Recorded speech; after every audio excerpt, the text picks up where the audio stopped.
Good morning everyone. I hope you all are doing good in this critical situation. I am SAPNA KUMARI, B.Ed second semester, a teacher trainee of Siliguri Primary Teachers Training College and Siliguri Tarai B.Ed College. And my method paper is English. Today I am here with my another demonstration video through online mode. And in this video I am going to cover a lesson of class 11 and 12 CBSE board. In this lesson, I am going to discuss about how to write a report. And this report writing, it consists of 10 marks and it has a word limit of 150 to 200 words. Okay, so let's learn how to write a report. But before we learn how to write a report, let us know the meaning, its types, and what are the points to be remembered. What are the points that the students should remember while writing a report, so that the students can fetch good marks. If they follow all these points, they can surely fetch good marks. So let's start with the meaning. A report is a structured description of an event, accident, program, natural disaster, seminar or fair.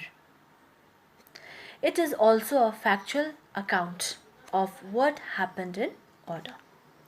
Factual account. If I say factual account, it means exact and accurate description of the things that had happened. Okay. Now let's come to the types. Academic report, newspaper report. The report should be mentioned, published in newspaper. Then we have business report.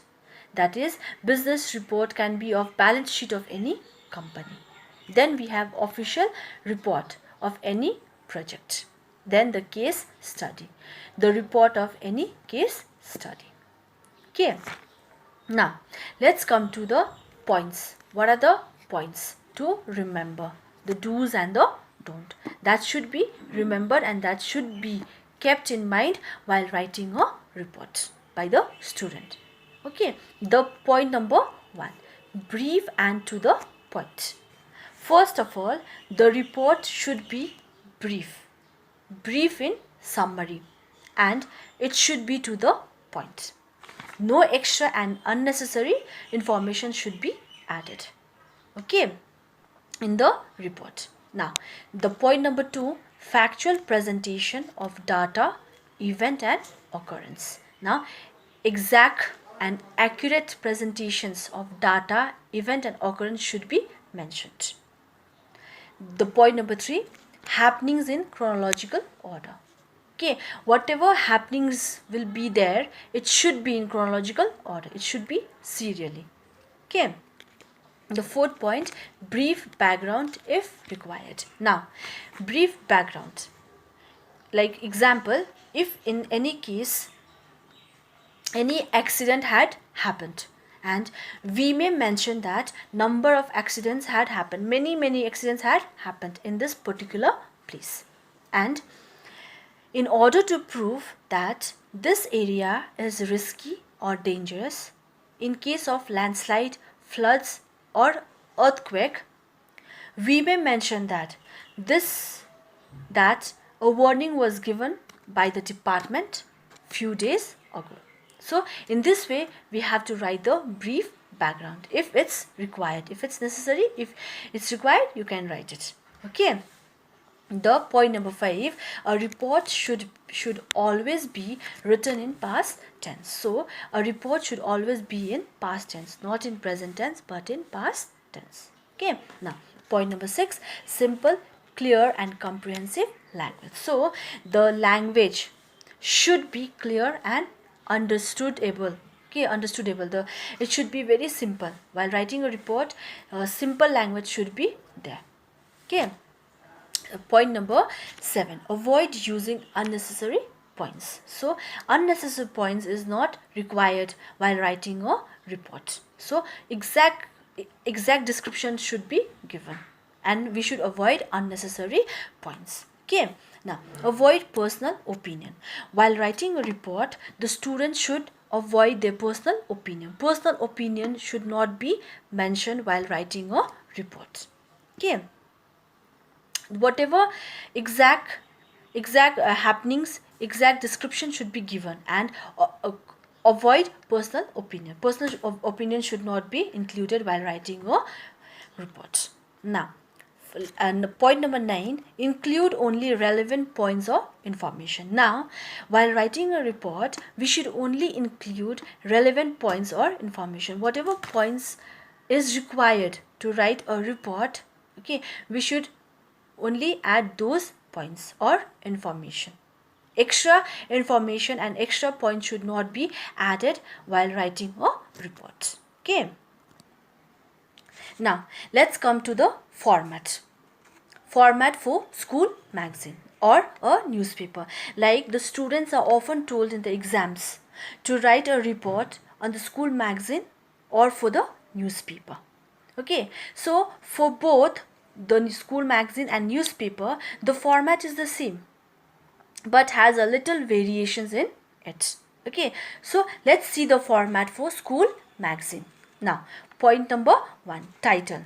Now, when we start writing a report, a title is a must, and that title should be mentioned in the center, should be written in the center. Okay, and the heading should also be underlined. Now, number 2, byline, that is writer's name, designation if required. Now, in the point number 2, if designation is required in school magazine, like in school we often have head boy, head girl, okay, otherwise we may avoid it. So if designation is required, we can write it, and if not, for school magazine we can avoid writing it. Okay, we can write ABC if it's required. Okay, then point number 3, content. Now we should leave a after byline we should leave a line. We should leave a line here, and then we should continue writing the third point. In the third point, we have the content. The content should be divided into 3 to 4 paragraphs. Okay, the content will be divided into 3 to 4, like 1, 2, 3, 4. In the first paragraph, let's see in the first paragraph what is there. In the first paragraph, we have what, where, and when. So, in the first paragraph, we should clearly mention what happened, where happened, and when happened. So, when we write a report, all these 3 should be mentioned in the first paragraph. Okay. Now, let's see the point number 2. Description of events in sequence. Now, in the second paragraph, we should describe the events in sequence. Now, if I say in sequence, it means first thing should be reported first. Okay, like for example, we can start with the welcoming speech or a welcoming dance. Okay, so this will be the second paragraph.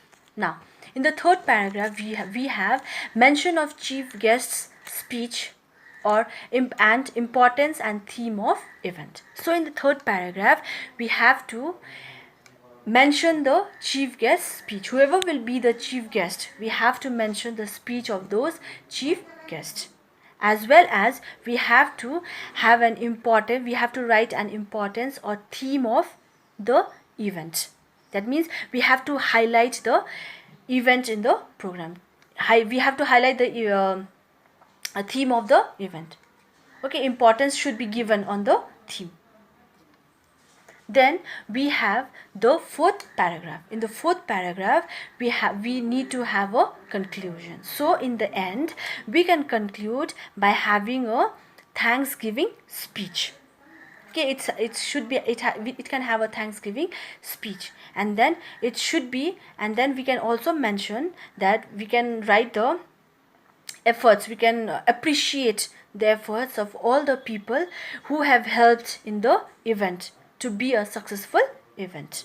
Okay, so and then also we can mention that how did the program end, how was the program ended. So in the conclusion, we can write all these points like Thanksgiving speech appreciation of the efforts by the people, and then how did the program end. So this was the format for the school magazine. All these paragraphs should be there in proper way, so that the students, if the students follow this pattern, the students can score good marks in their exams. Thank you.